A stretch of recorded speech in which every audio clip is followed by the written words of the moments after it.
A todos, ¿cómo les va? Voy a grabar acá la videoconferencia tanto gramática textual para los correctores como análisis del discurso para los redactores para el parcial del segundo cuatrimestre del 2019. La idea es que podamos trabajar con Halliday y con Yarolles, estos dos autores. Hay un tercer autor que es Van Dijk, que lo vamos a dejar más fuerte para el final, y vamos a trabajar entonces concretamente con Halliday y con Van Dijk, y con Yarolles, perdón. La gramática textual es una gramática que hay gramática oracional, hay gramática textual, hay distintas gramáticas, hay distintas formas de abordar los textos y de estudiarlos. Nosotros analizando los textos desde un punto de vista que tiene que ver con la gramática textual. La gramática textual entiende el lenguaje como un sistema de significados que son codificados de determinada forma. Perdón. Y que a su vez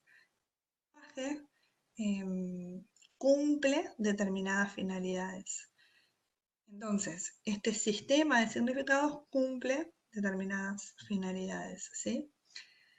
Este sistema tiene que ver con opciones potenciales que nosotros tenemos como hablantes para poder hablar. Tenemos un montón de opciones. De muchas opciones que tenemos, nosotros vamos eligiendo qué palabras utilizamos, cómo las organizamos, cómo las formamos, etcétera, etcétera. Son distintas selecciones que nosotros vamos haciendo para poder cumplir con estas finalidades que el lenguaje. ¿Cuáles son las finalidades? ¿Cuáles son las funciones del lenguaje? La función ideativa, la interpersonal y la textual. Son las que nos permiten expresar o interpretar nuestra propia experiencia del mundo, esa es la ideativa. La interpersonal es la que nos permite interactuar con otro y la textual es la que nos permite crear textos, ¿sí? Entonces, en todas estas elecciones que nosotros vamos haciendo, sistema potencial, cuando elegimos, de todas las opciones, elegimos estas, estamos ante la estructura de un determinado texto. Eso es que nosotros pudimos elegir porque pudimos considerar entre las distintas opciones qué tipo de registro necesitábamos. No todas las personas tienen un manejo amplio de los registros. No todos se pueden adecuar a los distintos registros. Decimos que no se habla bien o mal, sino que hablamos adecuadamente ante un registro, adecuadamente, ¿sí? Entonces, gracias a cuanto más estudiamos el lenguaje y ante más situaciones comunicativas nos enfrentamos, vamos a tener más opciones para poder comprender los distintos registros que nosotros necesitemos. Nos vamos a poder adecuar a distintas situaciones comunicativas. El registro tiene que ver con el campo, el tenor y el modo.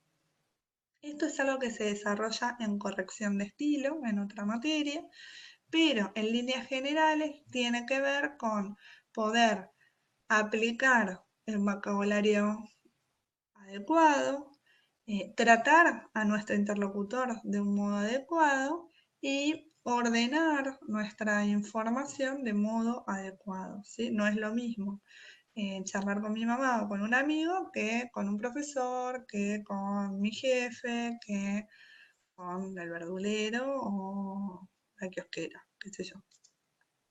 Entonces, en este sentido, este sistema de significados que nos permite cumplir las funciones del lenguaje funciona en la medida que, digamos, todo eso potencial nosotros podemos tomar determinadas elecciones y podemos elegir como hablantes para adecuarnos a determinado registro, a determinada situación comunicativa. Esas funciones del lenguaje se van a proyectar en la estructura, pensando en lo concreto desde el análisis del discurso, en las cláusulas, según Halliday. ¿Qué es esto? Digamos que en cada cláusula yo tengo una interacción, yo tengo un modo de expresar, tengo la posibilidad de crear un texto, ¿sí? Entonces las cláusulas no las pensamos como palabras aisladas, sino que las pensamos como oraciones, suboraciones, preposiciones incluidas, ¿sí? Lo importante es que cada una de las cláusulas tenga un verbo, ya sea conjugado, siempre conjugado, ya sea que esté explícito el verbo o que esté elidido, pero sepa que ese verbo está. Y lo que dice Halliday es, todas esas cláusulas van a tener una relación, todo ese texto va a tener una relación coherente en la medida que esa relación entre las cláusulas sea cohesiva. Si no se da esa interacción cohesiva, el texto no va a ser coherente. Entonces, a nosotros nos interesa ir a buscar primero las cláusulas para entender cómo se relacionan, para ver si esto es un texto coherente o no es un texto coherente. Desde el análisis de este determinado acá. Esto mismo puede ser coherente acá y no serlo en este otro, ¿sí? Entonces nosotros vamos a relacionar, ¿por qué? Porque son distintas situaciones comunicativas. Entonces, en esta situación comunicativa, este texto es coherente. Entonces, en este texto nosotros lo dividimos en cláusulas y empezamos a buscar relaciones que hay entre ellos. ¿Qué relaciones va a decir Halliday que hay? No me quiero olvidar ninguna, voy a chusmear el cuadrito. Tiene que ver con la referencia, con la elipsis, con la sustitución, con la conexión, con la repetición, la sinonimia o la cuasisinonimia y la palabra general. ¿Qué significa todo esto? Lo tienen bien en el cuadernillo explicado uno por uno, pero lo que busca es, bueno, para que sea coherente, tiene que haber referencias, ya sean anafóricas o catafóricas. Yo no digo todo el tiempo Juan, Juan, Juan, Juan, Juan, Juan, sino que hablo de Juan, hablo de él, hablo de el chico, entonces ahí estoy usando con él, estoy usando un pronombre que me devuelve esa referencia y con chico estoy usando una sustitución léxica, un cuasi sinónimo, perdón, que me devuelve a Juan, ¿sí? Yo voy a utilizar distintos recursos para mantener cierta coherencia en el texto. Entonces, volviendo a la referencia tiene que ver con determinados usos de pronombres. Y acá lean bien el cuadernillo, estoy buscándolo en mi librito para no perdérmelo y no decir cualquier cosa. Pero, ¿dónde lo tengo? Porque él da las claves, o sea, cuáles son las referencias que él considera. Hay otras estrategias referenciales que nosotros utilizamos como hablantes, pero no nos importan las que dice Halliday. Halliday nos dice que referencias anafóricas o catafóricas, pensemos en los pronombres personales, posesivos, demostrativos y ya. Él incluye, los artículos, perdón, me estaba olvidando de los artículos, ¿sí? Él incluye también algunos adverbios de lugar y de tiempo, no los vamos a considerar ahora nosotros en nuestros análisis. Quedémonos con artículos, pronombres personales, posesivos y demostrativos. ¿Existen otros pronombres? Sí, los relativos. ¿Le vamos a dar bola? No, porque Halliday no le da bola. ¿Existen otras estrategias de referencia que nosotros podemos utilizar? Sí, ¿le vamos a dar bola? No. Solo le vamos a dar bola a los referentes que nos dice Halliday. Luego está la sustitución. Con la sustitución, la clave es entender que en español nosotros es una estrategia que utilizamos.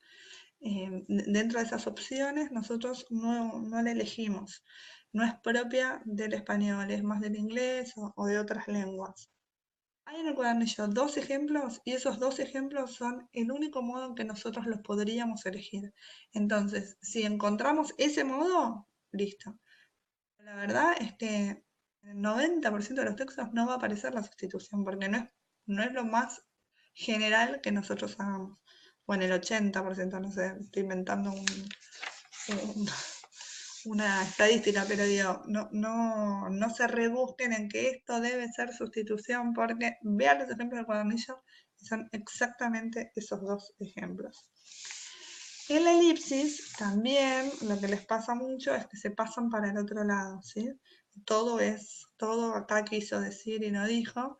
En la elipsis la clave es que la palabra ya ha estado dicha antes y ahora no la dije porque ya la dije antes. Busquen que esté dicha. Entonces la puedo eliminar porque ya la dije acá, ¿sí? Bien. La conexión, hay distintos tipos de conectores. En el cuadernillo se no me acuerdo la página, pero hay un cuadrito con todos los, ahora les voy a decir la página, un cuadrito, acá está, en la página, en la página 30, tienen un cuadrito con todos los tipos, 30-31, con todos los tipos de conectores que hay. Esto les va a ayudar como para abrirse y no quedarse únicamente con el I y O. Luego tenemos la repetición. La repetición tiene que ver con que nosotros repetimos ciertas palabras. En esto yo siempre les aconsejo que cuando analizan un texto, busquen primero la repetición textual. Si yo dije trabajar, trabajar. Pero después, si a lo largo del texto ustedes tienen como una cacofonía de trabajo, trabajar, trabajador, trabajaba, trabajará, bueno, no es casual que todo el tiempo utilice la misma raíz. Ahí hay una repetición también, porque no uso empleado o empleador u otra. Entonces, no haber estado buscando otras palabras puede tener que ver con esta intención de seleccionar repetitivamente. Entonces, primero busquen la palabra textual que se repite, trabajo, trabajo, pero después busquen palabras que tengan la misma raíz, digamos, y que sea muy cacofónico, ¿no? Porque dos veces usó lo voy a marcar, pero que sea un ruido en ustedes que noten esa repetición. Luego tienen los sinónimos o cuasi sinónimos. Acá hay que entender que hay muchas cosas que funcionan como sinónimos, muchas palabras que funcionan como sinónimos dentro de un texto, que capaz fuera de ese texto no están funcionando como sinónimos. Juan y chico funcionan en este texto como sinónimo. En otro texto, Juan es un hombre mayor, entonces chico no le entraría como sinónimo. Entonces, pensemos los cuasi sinónimos en función de este texto. Acá me está queriendo decir chico y Juan,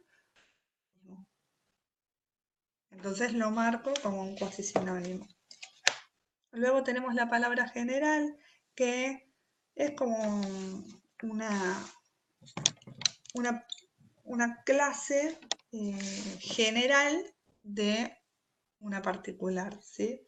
No sé, yo vengo hablando de Juan, vengo hablando de Matías, vengo hablando de Roberto, no sé qué, y después hablo de los hombres. Bueno, todos estos hombres es una palabra general a los individuales particulares que aparecen a lo largo del texto. Estas son todas las relaciones, creo que no me olvide ninguna. A ver si me olvide alguna. No me olvide ninguna. Estas son todas las interacciones, las relaciones que existen entre cláusulas. Pero Galilei dice, hay también otras relaciones que se dan en el texto que ya no son entre cláusulas, que tienen que ver con colocaciones, ¿sí? Y acá tenemos las series ordenadas y desordenadas, el parte todo, la proximidad semántica, los complementarios, ¿sí? Donde, por ejemplo, parte todo significa que yo en el texto encuentre que habla de la cara y después habla de la nariz, de los ojos, de la boca. Bueno, boca, ojos, nariz serán parte del todo que es cara. La clave es que estén nombradas la parte y el todo, ¿sí? Las partes y el todo.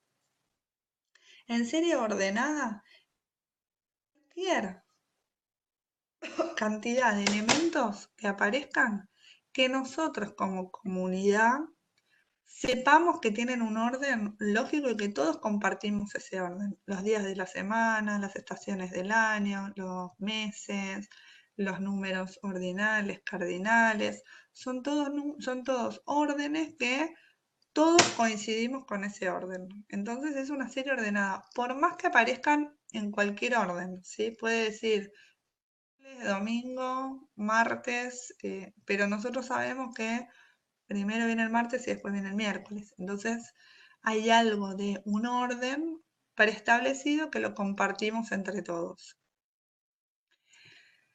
Entonces esas palabras que aparezcan a lo largo del texto tienen un orden que nosotros compartimos, lo identificamos como una serie ordenada. Cualquier otra cantidad de palabras que sean descriptivas o enumeraciones, etcétera, que no compartamos nosotros un orden establecido, preestablecido, van a ser series desordenadas. Por ejemplo, no sé, Fabricio es chiquito, regordete y simpático. Bueno, chiquito, gordete y re simpático es una serie desordenada. Estoy inventando. Proximidad semántica tiene que ver con todos los vocablos que aparecen distribuidos a lo largo del texto. Nosotros esperamos que si está una palabra esté la otra. Si yo digo cielo, la verdad es que es muy probable que esté nube, es muy probable que esté sol, es muy probable que esté celeste, si se quiere, cielo celeste.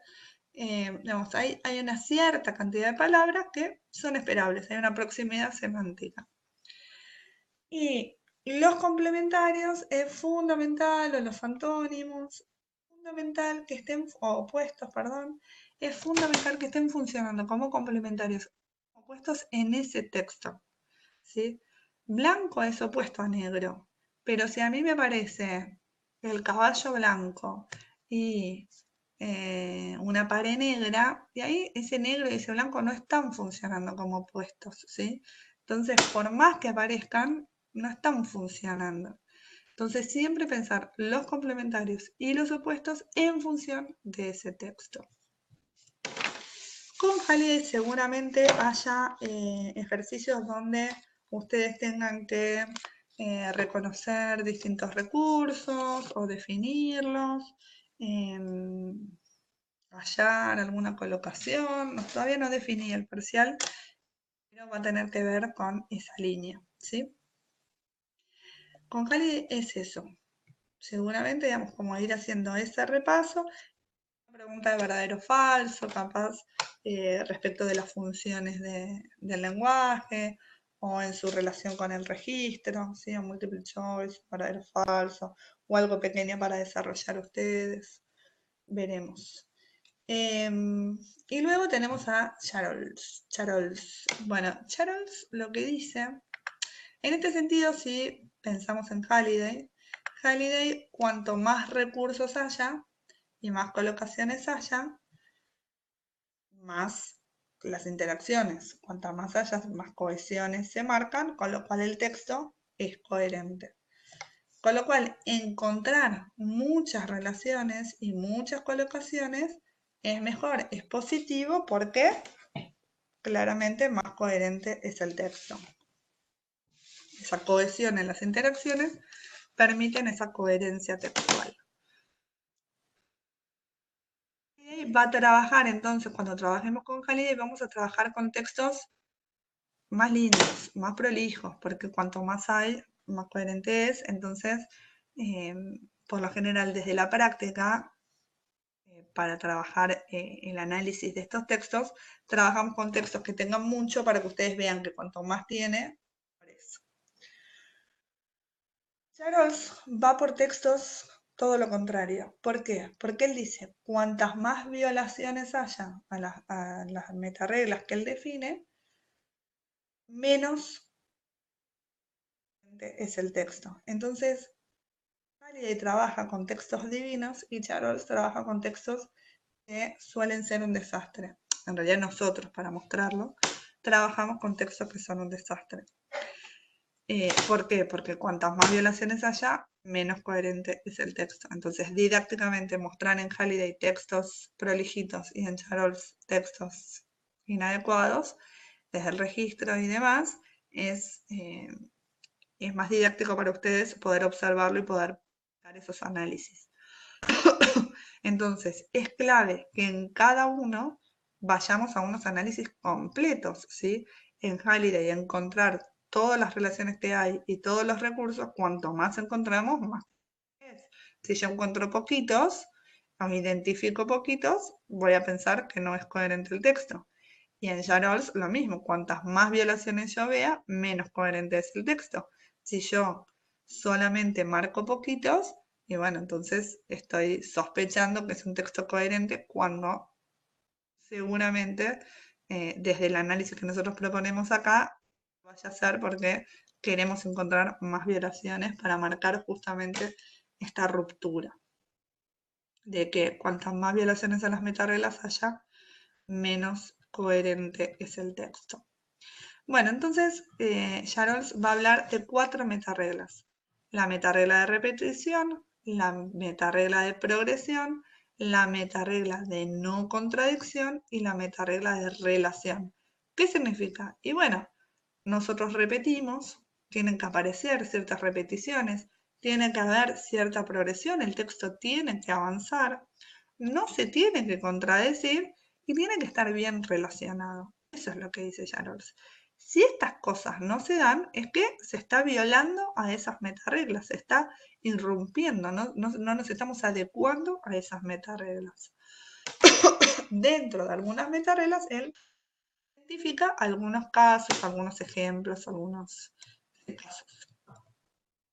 Entonces, voy a ir al cuadrito para no olvidarme de ninguna.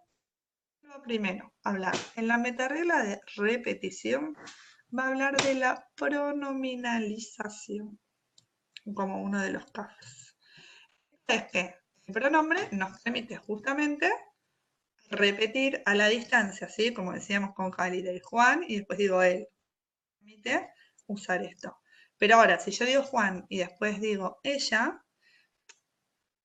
en sentido estricto de que Juan es masculino, que si ella está mal utilizado, ¿no? ¿A quién me devuelve? Si no tengo a otro que no sea Juan. Entonces hay ese uso incorrecto del pronombre, es lo que me está violando esta metaregla, ¿sí? Yo tengo que poder utilizar los pronombres de forma adecuada, de forma correcta. Puede ser que diga él, pero tengo a Juan y a Roberto. Bueno, ¿y ese él para quién es? ¿Para Juan o para Roberto? ¿Sí? Es ambiguo, no sé, no lo sé utilizar a ese él, ese pronombre. Bueno, cuando tengo una utilización incorrecta del pronombre determinado que aparezca, ya sea porque lo use mal, use otro, o porque quedó ambiguo y no entendí, es una violación a la metaregla de repetición en el caso de pronominalización. Definitivización. Lo que tenemos es que cuando un elemento aparece por primera vez, uno no tiene que definirlo como la computadora, sino una computadora. Poder utilizar un artículo indefinido primero y después artículos definidos, ¿sí? La clave acá está en pensar, sol hay uno solo para todo el mundo. Entonces yo no voy a decir apareció un sol, ¿sí? Apareció el sol. Ahí sí lo voy a definir. Entonces, no todos los elementos que aparecen por primera vez sí o sí van a necesitar un artículo indeterminado. Ojo, piensen en el contexto de ese texto. Perdón.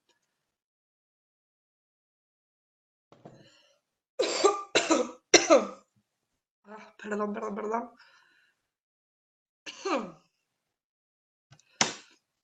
Me agarró un ataque de tos, interrumpí para seguir. Entonces, la definitivización, pensémosla en función de ese texto. Capaz que es un texto fantasioso donde hay muchos soles. Está bien, primero aparecía un sol, después apareció el otro, bla, bla, bla. Pero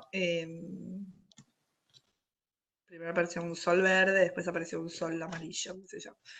pero siempre en función del texto pensemos si ese elemento es único, entonces no tendría que haber sido primero indefinido y después definido. Con la sustitución léxica, bueno, también, si yo repito Juan, Juan, Juan, Juan, Juan, Juan, Juan, es que no se utilizó una variedad de sinónimos o cuasi sinónimos. Entonces acá, lo que dice Halide es para que sea coherente el texto, decirle que poder avanzar en una sustitución léxica. Si no se avanza en ese sentido, hay una violación de esta meta-regla y tenemos este caso de sustitución léxica. Esto es muy cacofónico, ustedes van a sentir la misma palabra todo el tiempo.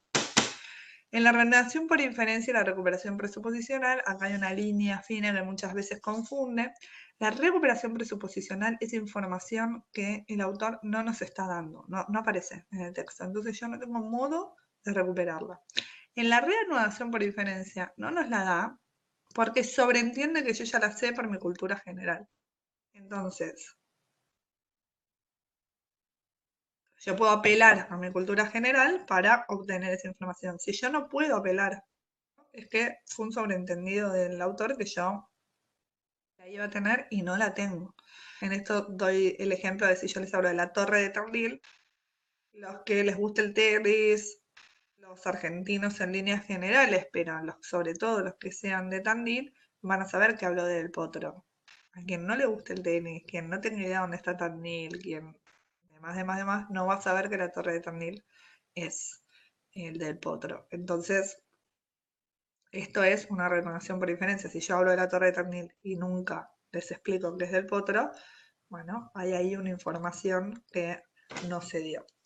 Para la metaregla de progresión, lo que dice Jarols es que tiene que haber una progresión justamente en las informaciones, tiene que ir avanzando, no tiene que ser circular, decir siempre lo mismo de distinta forma, y tampoco tiene que saltar pasos agigantados, sino que tiene que ser paulatino ese progreso. Entonces, si yo veo algo circular o veo que nació y de repente se casó y pasó todo en el medio, ¿sí? En la historia, si yo veo saltos en la historia muy amplios, no veo ningún salto porque es circular, circular, circular, bueno, ahí tengo por la violación la metaregla de progresión. En la de no contradicción, la que más nos importa es la enunciativa. Esto tiene que ver con un sujeto que primero es un sujeto y de repente es otro, o con los tiempos verbales narrativos, primero empieza a contar en presente y de repente empieza a hablar en pasado, pasa ahí un paso en la enunciación que nunca entendimos qué pasó. Entonces en esto, si vemos estos pasajes así, que no entendemos que se están contradiciendo a sí mismos, bueno, esa contradicción la marcamos como una violación. Contradicción inferencial es toda contradicción a el mundo, a nuestra cultura general, digamos, a todo lo que nosotros conocemos de la cultura general. Entonces, si dice del viudo y después habla de la esposa iba caminando, y pero como viudo, que la esposa se murió, ¿cómo puede ser que la esposa aparezca caminando? Digamos, esto contradice nuestro elemento inferencial, ¿sí? Y la presuposicional es que realmente se contradiga, las oraciones se contradiga a sí mismo. Primero era rubia y después era morocha. ¿Cómo puede ser? Si acá dijiste que era rubia y ahora es morocha. Claramente que haya, sin una justificación, no se tiñó en el medio, ¿no? Sino que ustedes vean esa contradicción real. Y la metaregla de relación, lo que dice Jarols es todas las informaciones tienen que estar coherentemente relacionadas, ¿sí? Entonces, si no están coherentemente relacionadas, hay una violación a la metaregla de relación. Compré bananas pero tomates, ese pero ahí adversativo no tiene nada que ver. Compré bananas y tomates, no sé. Estaba mal relacionada la información. Con Charles lo mismo, seguramente haya algo para que ustedes encuentren algunos casos, no es que van a hacer análisis completos de ambos autores, sino como van a encontrar finalizaciones, una contradicción, no sé, algo así. Y pensar estas teorías, digamos, relativamente, digamos, como, bueno, que tienen a favor, que tienen, no a favor, sino que tienen de similitudes o que tienen de diferencias. Estos, ¿sí? Las dos están hablando eh, de ciertas relaciones que se tienen que dar, como la repetición, como la relación, por ejemplo, pero lo están pensando desde distintos modos, ¿sí? Uno habla de que si esto no se da, se viola esta metaregla, y el otro habla de que cuanto más se da, más coherente es el texto. No son autores complejos. Quienes estén haciendo práctica profesional, las de gramática, lo venimos practicando en los textos, entonces no tengan temor. No van a ser preguntas capciosas ni difíciles. Sepan, sí, en el cuadrillo dónde está toda la información, como para poder esto, cómo era la de pronominalización, cómo era la de sustitución, cómo era la de referencia anafórica, cuáles eran los pasos que tenía que tener en cuenta. Bueno, como en esto, poder prestar atención a... perdón, tengo una voz tremenda. Vuelvo, perdón, estoy tremenda. Di una videoconferencia anterior, entonces la voz ya estoy sobre el final. No van a ser preguntas complejas, va a haber cuestiones de práctica, cuestiones de teoría, como verdadero o falso, multiple choice. La plataforma va a estar habilitada durante 2 horas el parcial. El sábado que viene, ustedes se meten, resuelven y después se bloquean. Las que sean verdadero o falso, multiple choice van a tener para ver ahí mismo el resultado. Las que sean de desarrollo las tengo que corregir yo después. Sé que debo la corrección de los trabajos prácticos de sociolingüística para los que están ahí, sé que lo debo. Estuve una semana bastante a full, espero hoy poder terminar de corregirlos, pero los subo apenas los tenga, y con los parciales lo mismo, apenas los tenga, no me olvido, no son cosas que me olvido. Pero bueno, insisto, no va a ser complejo, no va a ser difícil, va a ser bastante guiado el parcial para que puedan resolverlo, pero la idea es que puedan ser críticos respecto de estas dos teorías, de pensarlas globalmente y de entender la gramática textual como un análisis determinado de los textos, un análisis del discurso, de un modo determinado, a la luz de lo que estos autores nos van diciendo. No es lo que a nosotros nos parece, sino, bueno, Halliday nos establece una teoría, Yarol nos establece otra, y Van Dijk después vamos a ver que nos establece otra, y son distintos modos de analizar los discursos, ¿sí? Yo podría el mismo texto analizarlo a la luz de Halliday, a la luz de Van Dijk, y ver similitudes y comparaciones. Está bueno en este sentido ser críticos respecto de los autores y siempre ponernos en lo que cada teoría nos va planteando, ¿sí? Y tener un contexto. Bueno, yo esto lo voy a analizar en función de Halliday, yo esto lo voy a analizar en función de Charles, para no mezclar las teorías y poder hacer análisis completos y globales que nos permitan obtener este resultado respecto de la coherencia de los... ¿Un texto coherente o no lo es? ¿Es un texto cohesivo o no lo es? ¿Y qué tengo para decir a favor, bueno, de esa coherencia? Bueno, es coherente porque Halliday, me apoyo en algo para dar mi punto de vista en este análisis que yo hago. Y tiene que ver con eso. Si tienen dudas, si tienen preguntas, me las pueden hacer durante la semana, ningún problema, está el foro abierto, mail, los mensajes privados de la plataforma. Acá estoy, así que, bueno, los veo pronto. Muchas gracias, chau, chau.